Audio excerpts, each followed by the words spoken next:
sound. Okay.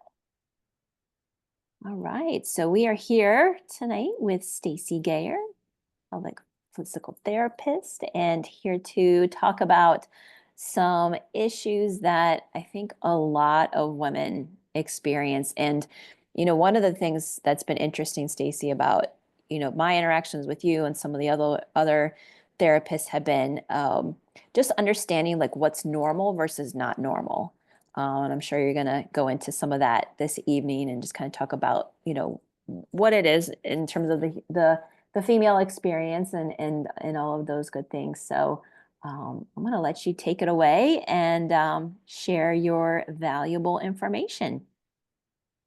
Okay, I think, I don't know if there's males, females, what genders are here, but I'm going to talk about mostly focus on female, but I do treat male and female. So we're gonna talk about both and some of the myths about the pelvic floor being just female. So I just wanted to put that caveat in there. So my name is Stacey Gayer. I'm a holistic pelvic health physical therapist locally in North Bethesda, and I have a new office in Silver Spring. You may have heard do your Kegel exercises, or the big buzz now is core strengthening. You got to get your core strong. But what does a Kegel exercise actually mean, or what is it? And what is the core? And why are those things important? Well, what we're going to talk about tonight is, why is the core important? What is the deep core? We're going to focus on deep core and not just all the core. And then what is the pelvic floor? Why is it important and how it relates to the deep core? And then I'm going to teach you a real simple, not easy, but simple breathing exercise that can start to reactivate your core. And you can take it tonight and start practicing it.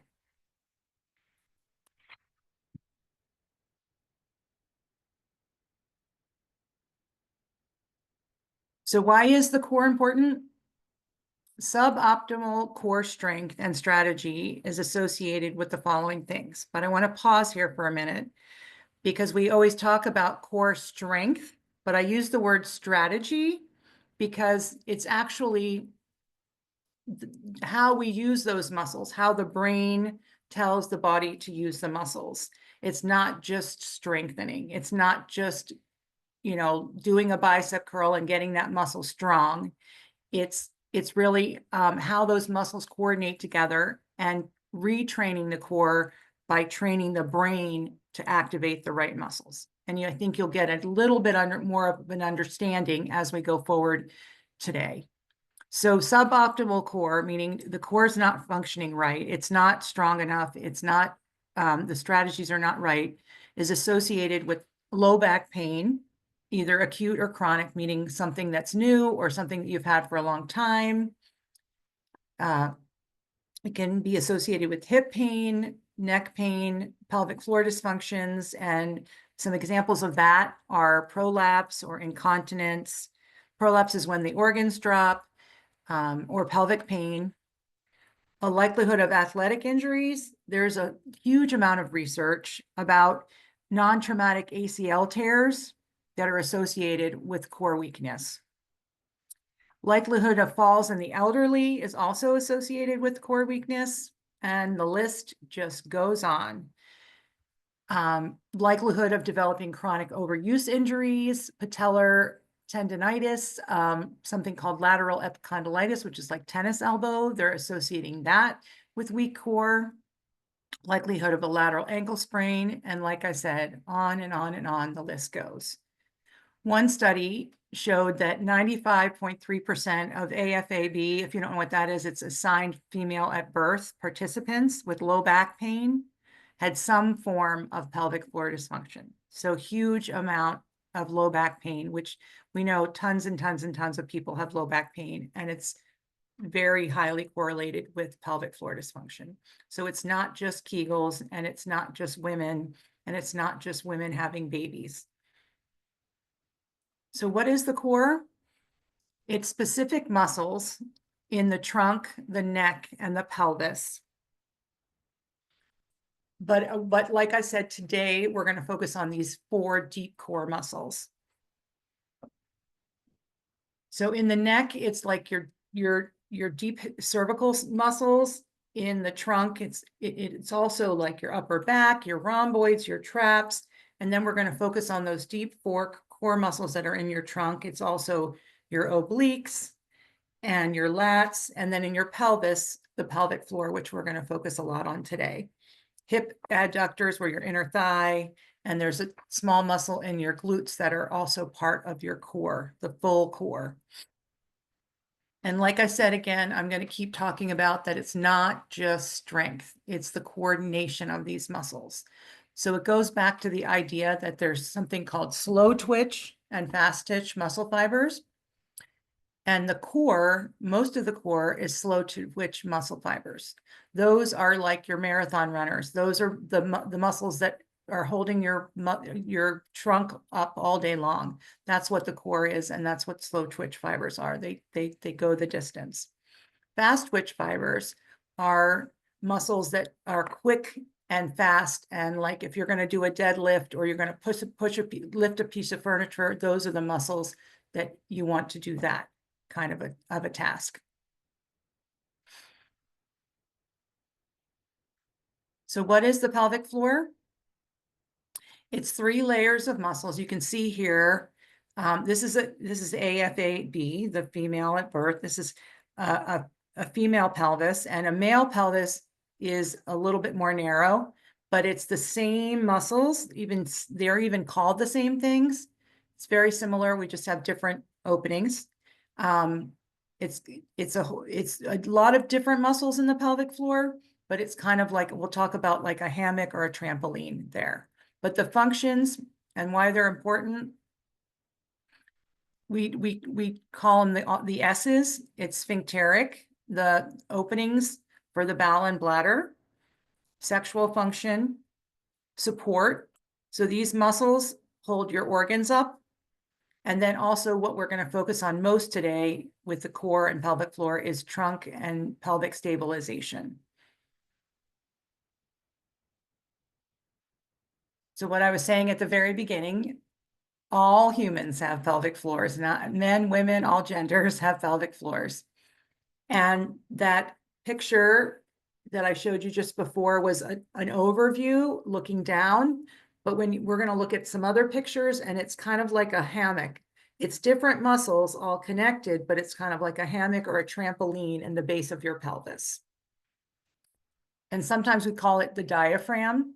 And you've probably heard the word diaphragm relating to respiratory diaphragm. And we're going to talk about pelvic diaphragm and pelvic floor and respiratory diaphragm. So a woman named Diane Lee came up with a theory of the canisters. And that is the diaphragms in the body that run horizontal in the body, start at the head and the brain, and then go to the neck, the chest, into the respiratory diaphragm, and the pelvic diaphragm. So we're kind of divided in our body by these diaphragms. And there's pressure systems. So if you have bad posture, you could have a pelvic floor dysfunction from just having the forward head and the forward shoulders compressing the canisters down. So we have to look at the whole body as a whole. So what is the role of the pelvic floor in the deep core? So I like to think of the pelvic floor as the orchestra leader of the deep core muscles. So here in this picture, it says pelvic floor, but this is actually the whole 4 deep core muscles. So here at the bottom, here's that trampoline or diaphragm. This is the pelvic floor going from the pubic bone to the coccyx. And then, so that's the floor or the basement or the bottom of the core. And the top of the core is the respiratory diaphragm. This is right here. And it looks flat, but usually it's coming up around the inside of your rib cage. So most of the time it's kind of domed up, and then the pelvic diaphragm is domed down. And then when you breathe in, we'll talk about the breath, it comes down.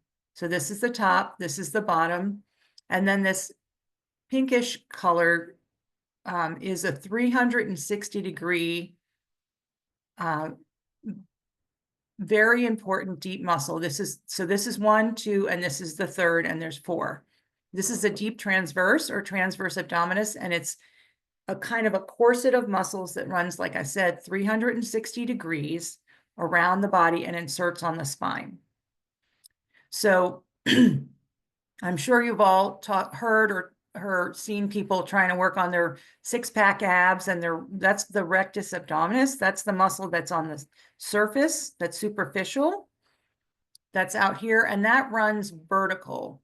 You see how these muscles kind of run around the spine and the belly. Those muscles are superficial and they run up and down. So if you're strengthening those with crunches and sit-ups, you're going to compress the spine. You're going to get the spine to be flexed forward. Same thing in the back. If we have those long strappy muscles that get tight, that run along the whole spine, if they get tight, they're running vertical. They're going to compress the spine. And that's a compensatory strategy of the body. The body kind of tightens in places when these weak core muscles are not firing right. And we'll talk about that. The last muscle, it's hard to see on this picture, but it's called a multifidus. It's a little muscle that goes between each one vertebra and the other, or 2 or 3 vertebrae. It's very small, deep, little muscle of the back. And so when the pelvic floor fires, these muscles all should fire together, the deep core. But what happens with low back pain, hip pain, sedentary, surgeries, childbirth, whatever it is, the automatic core turns off. And what it should do, these are all things that should happen, but 75, 80, 90% of people, their deep core muscles are not firing right. Their superficial muscles are over functioning, those ones I talked about, and other ones in the body. And then those deep core muscles kind of turn off. So what the deep core should do is, even before, it's called anticipatory, even before you move, you're going to reach up to grab a cup out of the cabinet. Your deep core muscles should fire to support your trunk. It's not happening on a lot of people. And the other thing, there should be an automatic firing all day long to hold your trunk up and your organs in. Again, most people, this system is not working. And it's a brain training those muscles and then actually working to voluntarily activate these muscles to get them going again.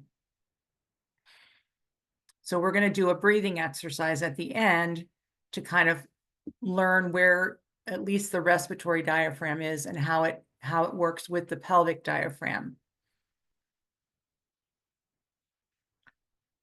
So when you breathe in, we're going to go over this at the end, but I have this picture here. When you breathe in, I should have an arrow here. When you breathe in, both the diaphragm should come down. The respiratory diaphragm should come down, and the pelvic diaphragm should come down. And then when you breathe out, both should come up. And when you're breathing, just the act of breathing, that fires this pelvic floor and starts to slowly turn on these muscles. So that's the first step, just breathing in core retraining.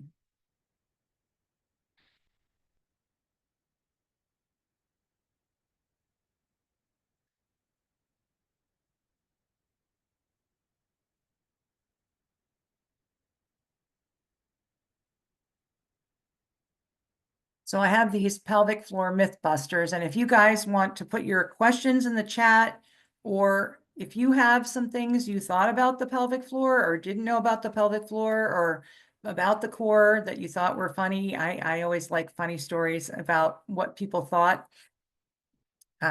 So anything you want to share, I'd love to hear about. So these are just some things I like to share.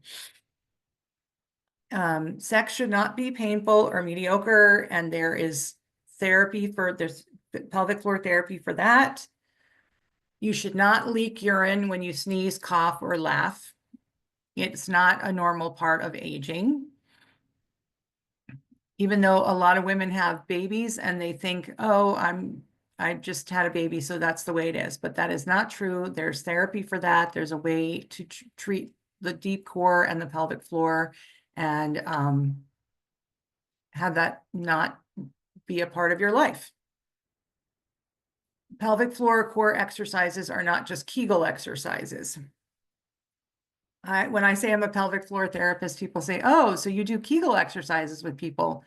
Well, I didn't really explain that, what Kegel exercise is.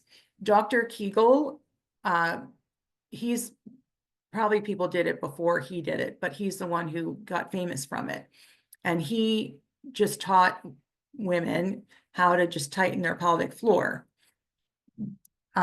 activate their pelvic floor. But that's not where you want to start when you start to do core training, because you might have a tight pelvic floor. And if you're squeezing your pelvic floor and you're leaking and you think, oh, I have a weak pelvic floor because I'm leaking urine, or I had a baby, I need to just squeeze my pelvic floor, but you might be tight. So a tight muscle is a weak muscle. And you also might need to get that checked by a pelvic floor therapist to see whether you do have a tight pelvic floor. It needs to be released before you start activating those muscles.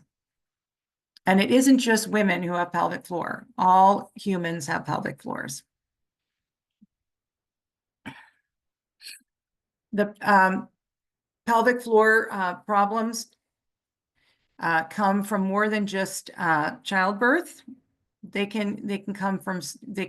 are in men and women, all genders, and they can come from all different chronic hip problems, chronic back problems. There's all different reasons for having a pelvic floor problem. And ED in men is not normal, a consequence of aging. There is treatment. It could be a pelvic floor issue.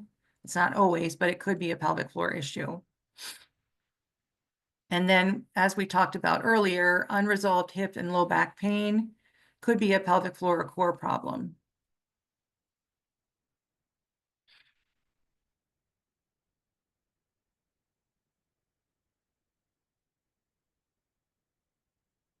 So I'm just going to go over the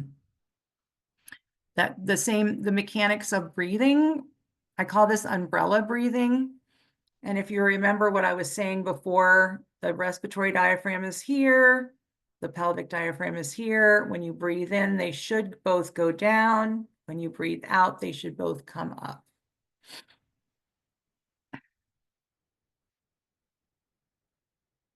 So I don't know if anybody is comfortable or wants to get on the floor, but this is something that this is actually something one of the ways I assess the core in my clinic is there's a lot of tests, but one of them is just watching how somebody breathes. So we're gonna do a little breathing together. So if you're comfortable, the way I start people is, of course, laying down with knees bent or supported on a pillow or a bolster. So if you want to get on the floor, I can pause for a minute. You can do that. Or you can just try it in your chair, which is fine because your sit bones are down on the floor, on the chair. So that'll also make you feel maybe something in your pelvic floor. But today we're just going to focus on what the base of the rib cage is doing. And it's easier to focus when you're lying down and you're not against gravity. So the umbrella breathing, if you can see my hands, is when the lower rib cage expands forward, side, and back. So when you breathe in, your rib cage should come forward, side, and back. I can tell you from working with a lot of people that this is not happening on a lot of people. So some people hold their breath. Some people are upper chest breathers. They breathe in and their shoulders come up, their chest comes up. what you want to do is you're breathing in and your rib cage is expanding and your diaphragm is coming down. And then if your diaphragm's coming down, that most likely your pelvic floor is coming down. It's hard to feel. At first, when I started in 2010, I was trying to teach people how to activate their pelvic floor first. But really, if you start with the respiratory diaphragm, you can train the pelvic diaphragm and pelvic floor to follow. So I'm just going to pause if anybody wants to get down on the floor, or we can stay in our chairs.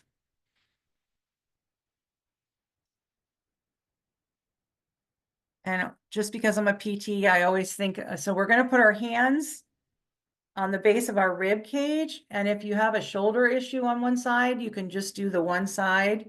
If it hurts to put your hands on your shoulders, you can put your hand on your upper chest to see if you're breathing there, or you can put your hand on your lower belly. So when we do the breathing, we're feeling for what's happening at the lower rib cage. Remember, I said front, side, and back with the rib cage. So when you breathe in, your belly is going to come out a little bit, but you also know you're doing the breathing right. If you breathe in, respiratory diaphragm, pelvic diaphragm comes down. And then as you breathe out, you might put your hand on your belly, and your deep belly, that deep transverse, might come in and cinch in a little bit. So let's go ahead and try that together. I'm going to put both hands on the base of my rib cage, and we're going to take a deep breath in through the nose and then out through the mouth. And you can even close your eyes, and just like you're doing it lying down the next time you do it. Today we're doing it mostly sitting, and you're just breathing in and then breathing out. And you're using your hands for what's called proprioception. You're using your hands to feel what the rib cage is doing. And sometimes I'll use a TheraBand, or I tell people to take the strap off your bathrobe, or a strap or something, wrap it around the bottom of your rib cage. We're not using it for resistance. We're using it for what I said, proprioception, to tell the brain and feel it with your rib cage what the rib cage is doing. So that's another way we can do that, not just with the hands, but with a strap around the lower rib cage and breathing into that.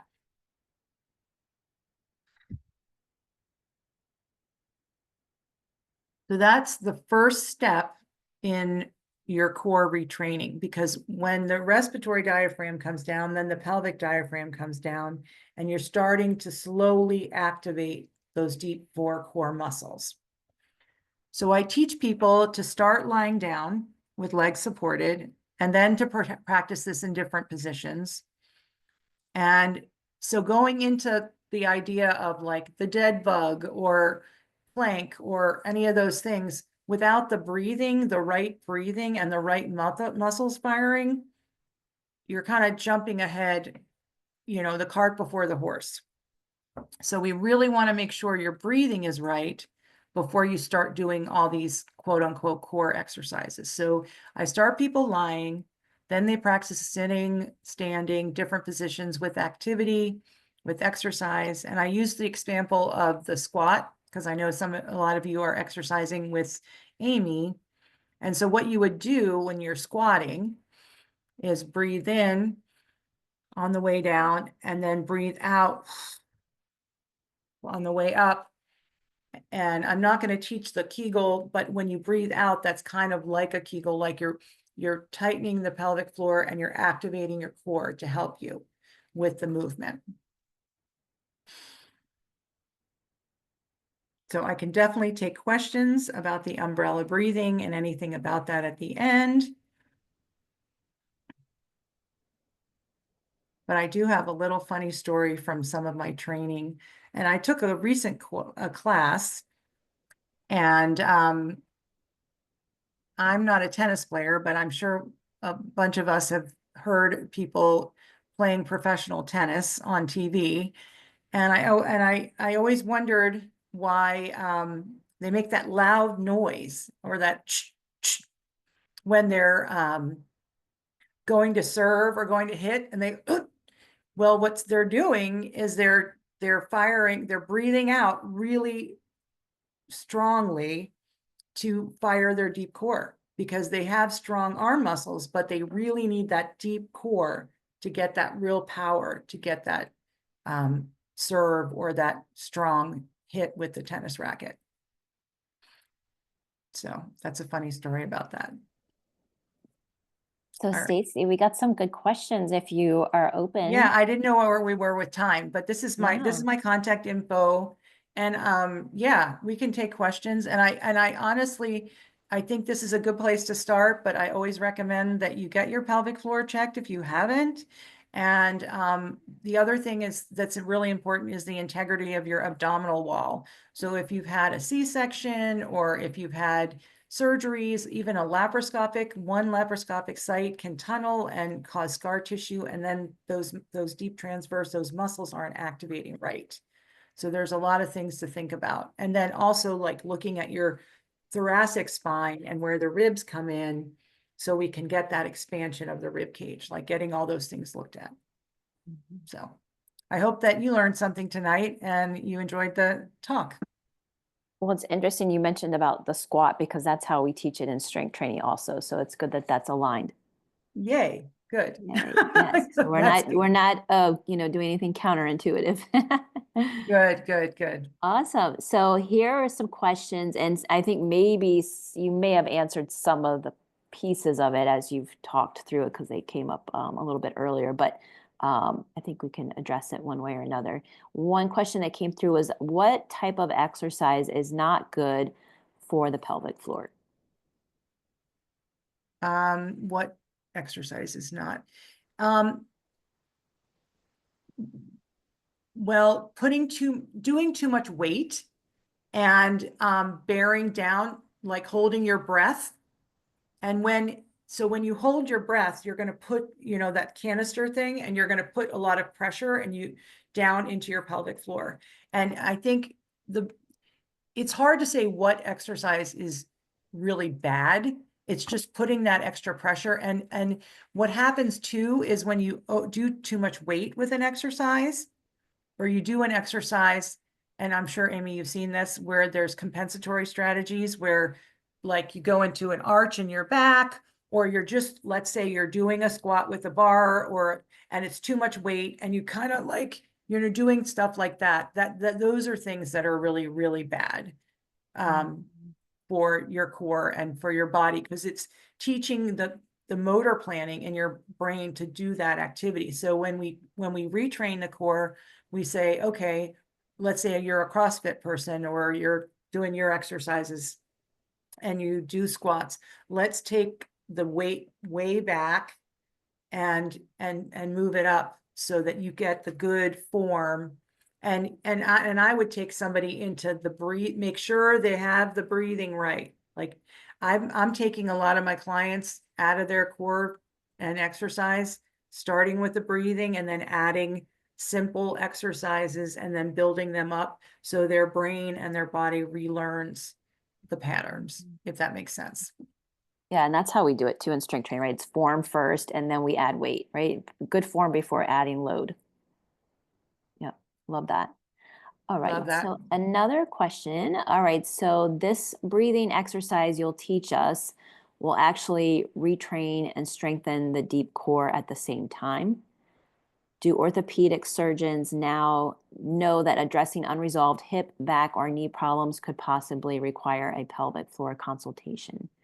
I doubt any of them know this. So it looks like two different questions there.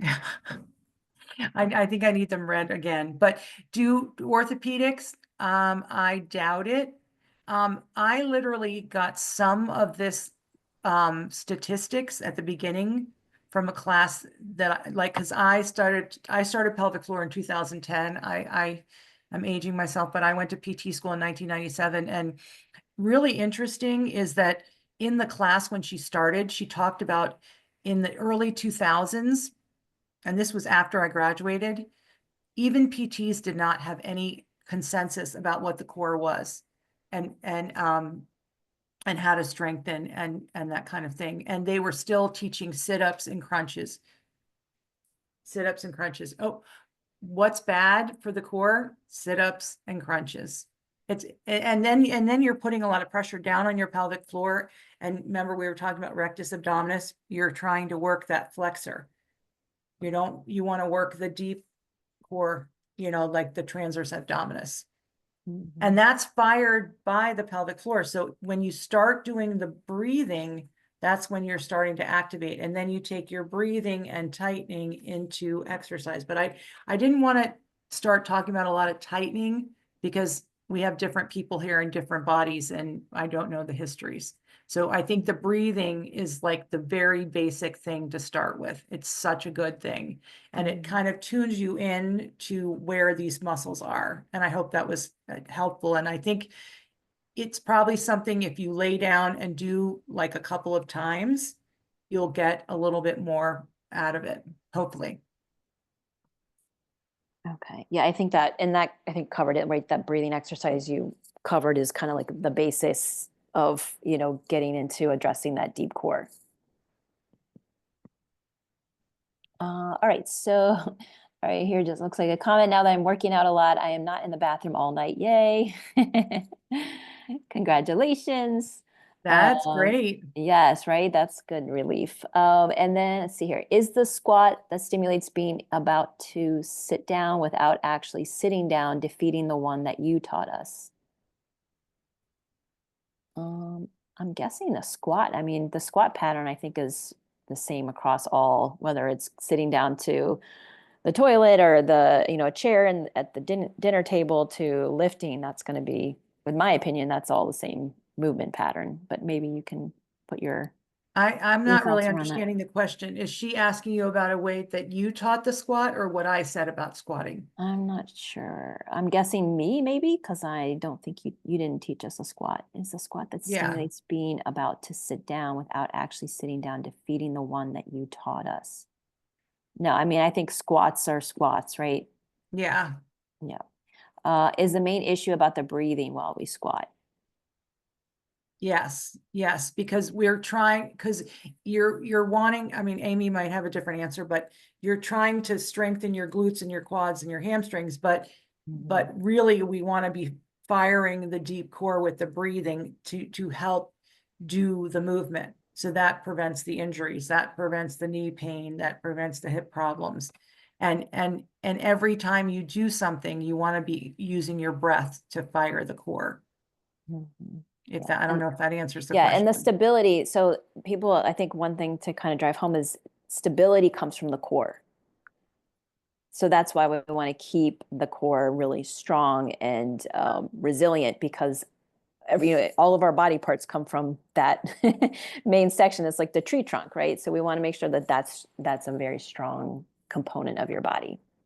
Absolutely. And it's strong, but it's also like going back to the coordination with the breathing and that the right muscles are firing. Yeah. Yeah. Because if the right muscles are supporting you deeply, then you're not going to overwork the limbs because they're doing like you use the analogy of the tree trunk, I think it's really, really important. Yeah. No, these are some really great questions.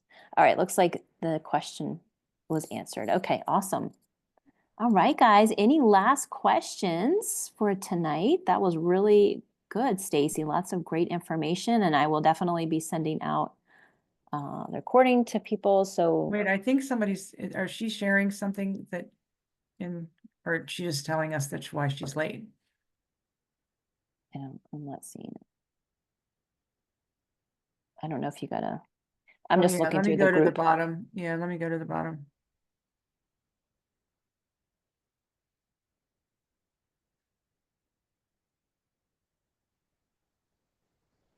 All right, yeah. Okay, yeah, there is a question. It's direct question to me. Okay, um,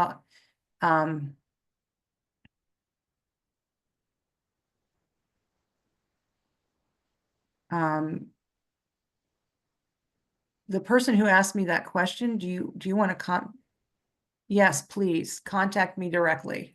Contact me directly. I have a lot of ideas for you. And thank you for having me, Amy. Yes, well, thank you for being here, Stacey. This was great. Yep, inhaling deeply enough. Okay, so yeah, so it looks like this person said they weren't inhaling deeply enough. They've been a shallow breather. So yeah, starting to expand those muscles in the Great, cage, all that great. good stuff will Yeah. help. All right, wonderful and very informative. All right, thank you so much. Oh, Great. Thank you, guys. Thank you so much for being here thank and you for being learning, here. because we know that that is the start of making changes and just empowering yourself to do better and to be more resilient. So thank you, everybody. And thank you, Stacey. Oh, you're welcome. Thank you so much for being here with me tonight. It was my Yes. pleasure. All right, guys. Have a great evening. And thank you, everybody. We'll see you soon. Okay, bye. Bye.